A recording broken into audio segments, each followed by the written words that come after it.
Cambridge, Union gained control of nearly all the cinemas. The Playhouse was the city's first purpose-built cinema and opened in May 1913. It was taken over by Union, together with the Central Cambridge, in 1935.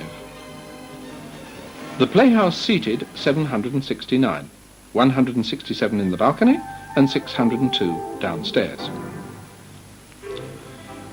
The Victoria Cambridge opened in August 1931. It had been promoted by two solicitors, L.B. Barr and W.M. Francis, together with Alfred and Eric Poynter.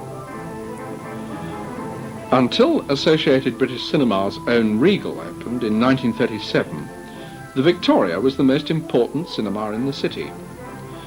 It seated 1,430 and had a three-manual, seven-rank Christie organ with divided chambers and the console on a lift.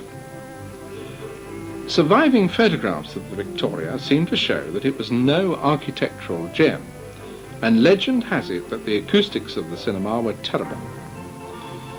The Victoria was taken over by Union in October 1935 and closed as the Cannon Victoria in January 1988. The building has been redeveloped as a Marks & Spencer home furnishing store, but the Market Street frontage has been retained. The Theatre Cinema began life as the New Theatre in 1896 and seated 1,400. It became a full-time cinema in 1933. Seating was reduced to 900 to allow an unobstructed view of the screen, and Union took it over in 1935. For a while they adopted a policy of cine variety. The Theatre Cinema closed in 1938, reopening briefly in 1939 before being requisitioned in 1940, then opened again after the war and continued until 1956. It was demolished in 1962 and the site has been redeveloped as Janus House. The Central was a rebuild of the 1921 525-seat Central Cinema.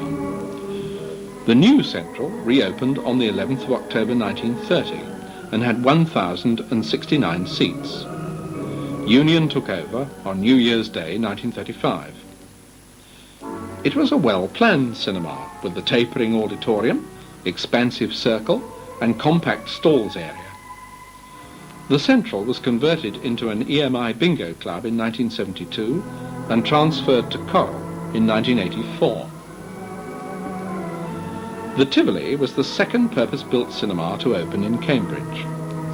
Construction began in June 1924 and the cinema opened in March 1925. The auditorium had a narrow feel to it that was increased by the narrowing of the walls on either side of the proscenium. Leslie Halliwell described the cinema as a knobbly, antique place with gas radiators. It had 740 seats.